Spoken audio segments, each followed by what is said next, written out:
Once you've established a pretty good edge with the sandpaper, it's time to move on to the strop.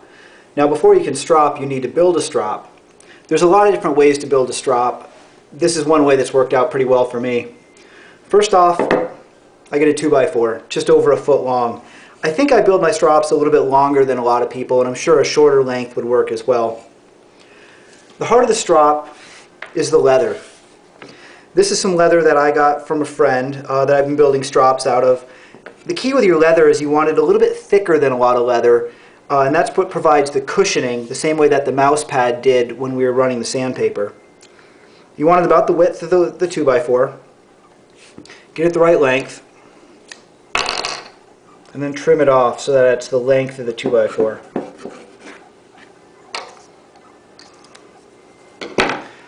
Go to your range box, get your staple gun, and just staple it down.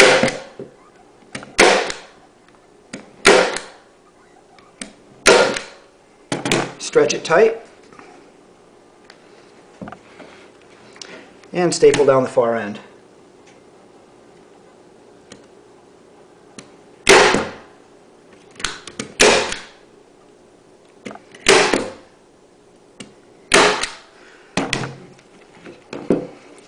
Some people glue the leather down. That's fine. I find that stiffens the leather just a little bit and reduces the cushioning effect by increasing the stiffness of the back edge. Once you have your leather securely fastened to your base, you want to go ahead and load the strop with some kind of compound. Now obviously, for generations, people have been sharpening razors, knives, and other edge tools on just a plain piece of leather or even a belt. But I found that applying some compound adds some abrasive qualities to the leather, certainly, and provides a variety of abrasive surfaces on which to work the edge. This is one of the commonly available compounds. This is the one sold by Bark River. In the box are two flavors of compound. The black, which is a slightly more abrasive surface, and the green, which provides a finer edge for finishing. Now, since my existing strop is already made with black compound, and you'll see that I applied this to the rough side of the leather, we're going to make this strop with the smooth side out, only for green compound. There's a variety of methods to apply the compound to the leather. I've used a hairdryer with pretty good results. I'm sure a heat gun would work really well. But one of the recommended methods that I found works very well is just using a lighter or a candle. Now think of the stropping compound as a big crayon. It's kind of a waxy or greasy base usually with the abrasive built in. So the key is to heat both the strop and the compound to really get it to smear in and open the pores in the leather and really get it to drive into the leather. And that's done with a combination of heat and pressure. So first off, heat your compound over the candle a little bit.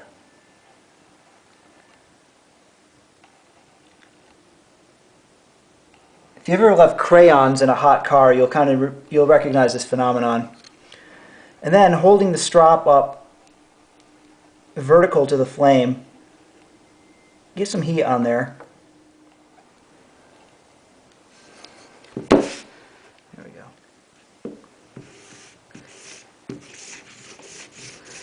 And just lay it on there like a big crayon.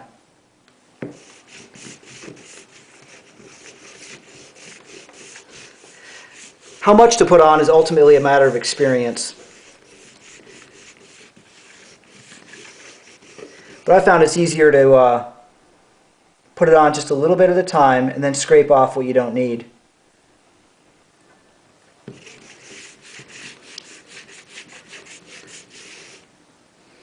And then once you get a good layer on there, and use the candle to heat up the leather and work it in.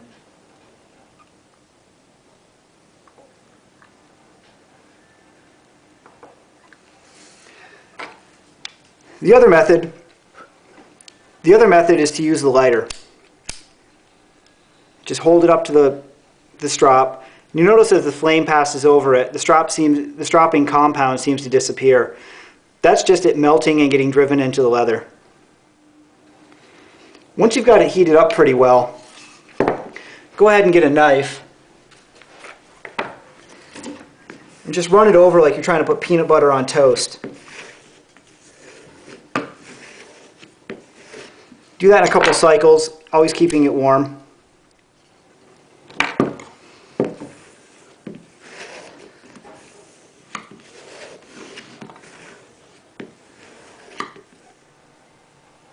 And eventually, you'll drive all that waxy compound into the leather.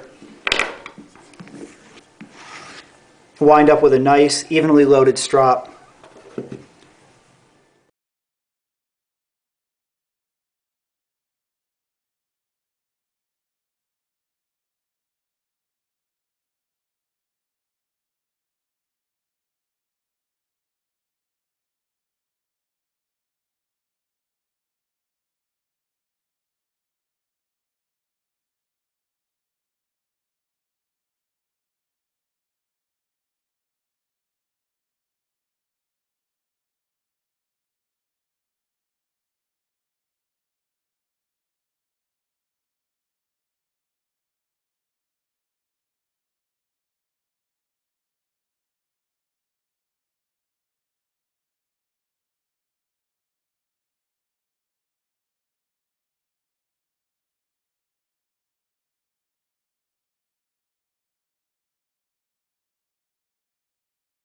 Is quite subtle. You notice that all the black marker from earlier is polished right off of this knife.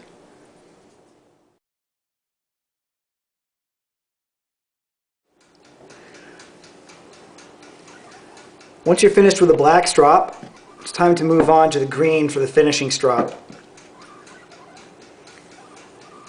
And again, it's the exact same motion. Across, pivoted, and down simultaneously. Across, pivoted, and down. And if you have any questions about your angle, just throw some more marker on there.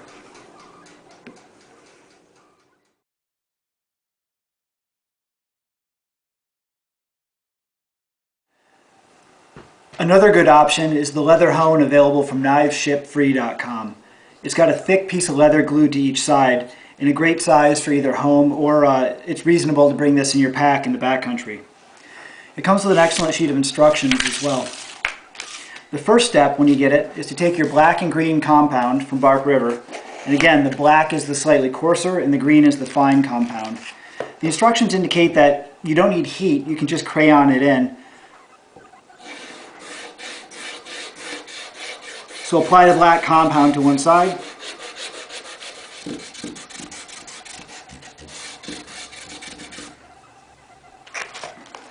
And then apply the finer green compound to the other side.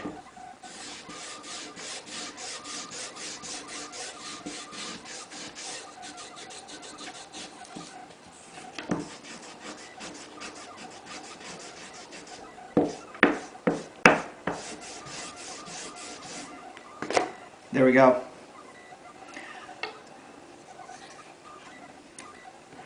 Now again, we start with the black side.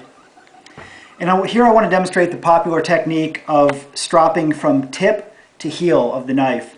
In the other segments of the video I do heel to tip, but some people find that you can get the tip area a lot sharper if you lead with the tip and move to the heel. That technique is very similar in that you follow the curvature of the blade. And here I've selected a blade with a little bit more belly to give a better illustration of how that motion works.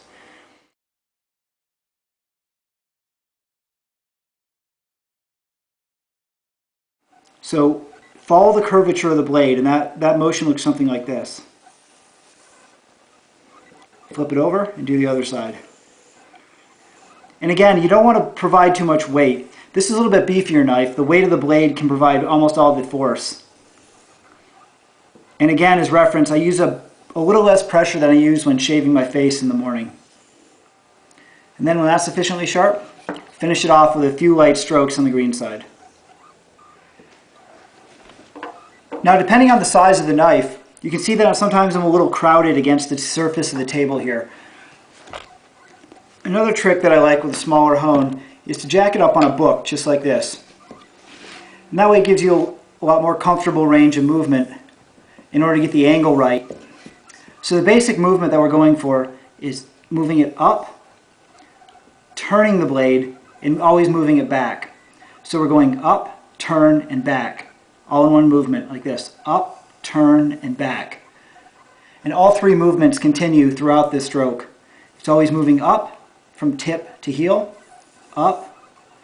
It's always turning until it reaches the straight part of the blade, and it's, of course, always moving back. Up, turn, and back. Up, turn, and back. This motion will vary somewhat on a blade that has significantly less belly and is a much straighter blade. Now here we're still moving it up and back, but the turn, so we're still moving up and back, but the turn is much less pronounced because we're not trying to match a pronounced curvature of the blade, where we have to turn it as we move it back. Here, we're more just moving it up and back with a much less pronounced curvature of the blade.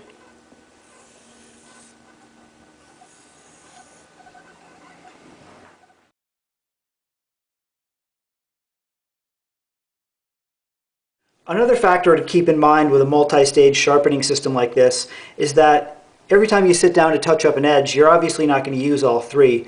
With a sharp edge that's carefully and frequently maintained, then you might only ever use the green compound. That's what I use most of the time. If I do let something go, I'll have to get a few strops back on the black. So make sure you select the stage that's appropriate to the amount of touching up that you need to do.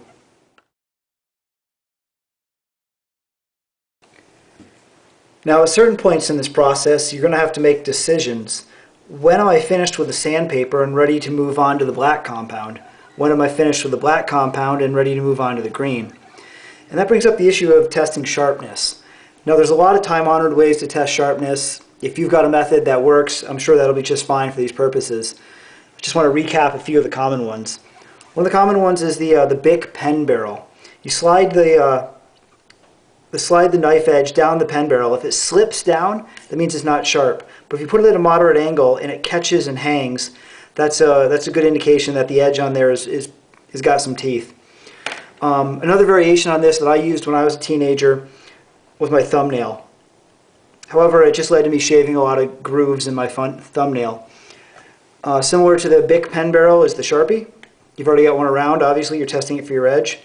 You don't want to cut through this, obviously. That would make a bad deal. Another common and popular test of sharpening is to shave a little bit of hair off your arm.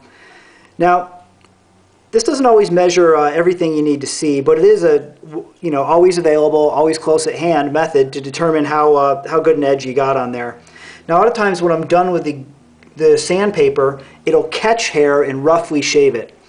A lot of times when I'm done with the black, it'll shave a little bit more easily. And by the time I'm done with the green, it should give me a pretty good and effortless shave, clean down to the skin. One of the common ones that you see a lot is people slicing just glossy magazine paper. On a piece of magazine paper, you're looking for a couple different things. One thing is just to make clean slices, like so.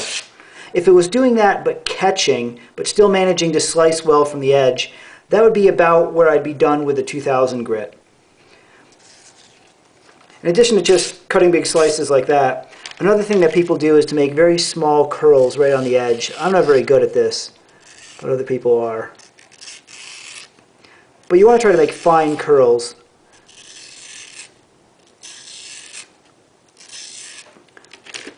Without ripping or tearing them. So that's another indication of sharpness. Now, of course, we all have knives because we like to use them. And I think an excellent test of a knife's sharpness is actual use. What are you really going to use this thing for? Now, maybe you're not going to go out and shoot an elk every time you want to sharpen a knife, but just see how well does it do what you need it to do every day. And I think that's an excellent test of sharpness.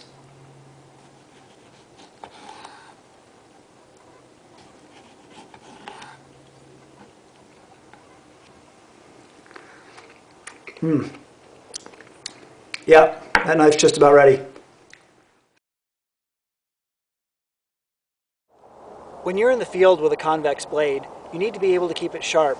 but you're not always going to have access to your main home sharpening rig. You really just need a lightweight rig that you'll always have with you and that's convenient to carry in the field, but still effective for maintaining the convex edge. One possibility is a lightweight, compact strop. I carry something like this with me in the field, in a plastic bag to keep the stropping compound off my gear and clothes. It's just a half of a paint stick with a thick strip of leather glued to each side. The first thing you do is you go pick up a free paint stirring stick, bring it home and trim it to the size that you need, longer for bigger knives.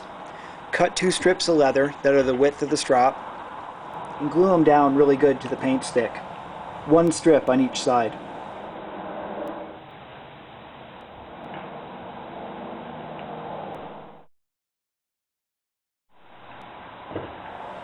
When it's ready, get some stropping compound. I use the stuff from Bark River. It's got a fine and a medium abrasive. Use a candle to work it in like a crayon into the leather, and use the heat from the candle to drive it in.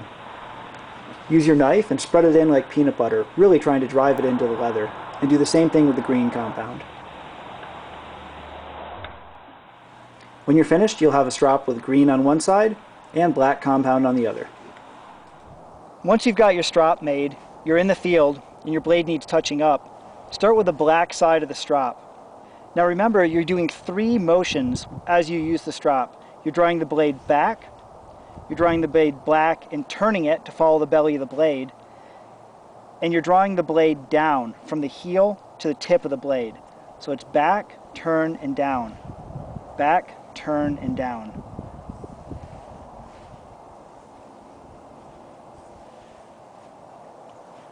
And when you're ready to finish it up, flip to the green side, back, turn, and down.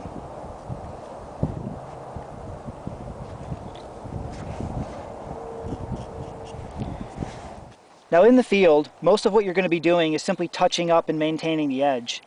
But if it does happen to get damaged or happens to get quite dull, I picked up this tip for giving it a little bit extra abrasion. Get a sheet of 2000 wet dry sandpaper. It's usually available at auto parts stores. Lay your strop on it and make 2 folds that are the width of the strop. Fold it over, hold it with your thumb, and then you've got a nice field strop with as much abrasion as a fine bench stone.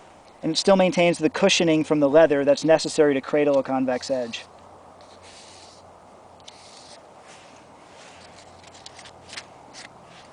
When you're finished with that, right back to the black. So there you have it. With a half a paint stick and a sheet of 2000 grit auto sandpaper in a plastic bag, you've got a lightweight, compact sharpening kit that you can bring with you on every trip.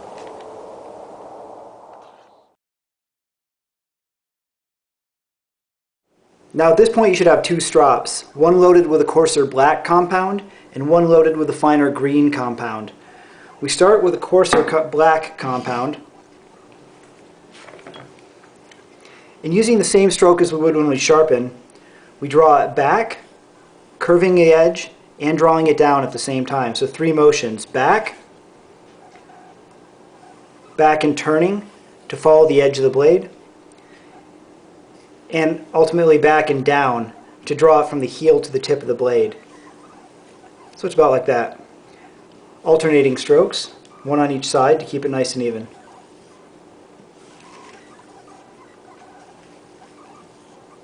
And again, with a blade that has more belly, this turn is going to be more pronounced. With a shallow spear point like this, the turn is quite subtle. You notice that all the black marker from earlier is polished right off of this knife.